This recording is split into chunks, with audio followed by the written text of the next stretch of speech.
महालक्ष्मी अष्टकम्। नमस्तेस्तु महामाये श्रीपीडे सुरपूजिते शङ्खचक्रगदाहस्ते महालक्ष्मी नमोऽस्तुते। नमस्ते गरुडारूढे कोलासुरभयङ्करी सर्वपापहरे देवी महालक्ष्मी नमोऽस्तुते। सर्वज्ञे सर्ववरदे सर्वदुष्टभयङ्करी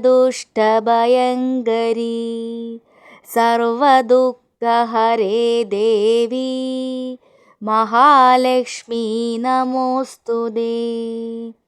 सिद्धिबुद्धिप्रदे देवी भुक्तिमुक्तिप्रदायिनी मन्त्रमूर्ते सदा देवी महालक्ष्मी नमोऽस्तुते। आद्यन्तरहिते देवी आदिशक्तिमहेश्वरी योगजे योगसम्भूते महालक्ष्मी नमोऽस्तुते। स्थूलसूक्ष्ममहारौद्रे महाशक्तिमहोदरे महापापहरे देवी महालक्ष्मी नमोऽस्तुते। पद्मासनस्थिते देवी परब्रह्मस्वरूपिणी परमेशी जगन्माते महालक्ष्मी नमोऽस्तुते।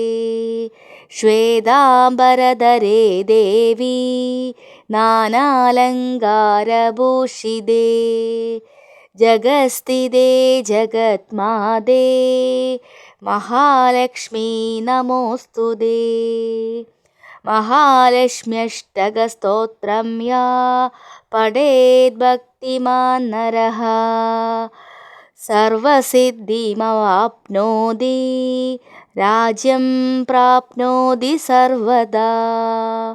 एककालं पठेत् नित्यं महापापविनाशनं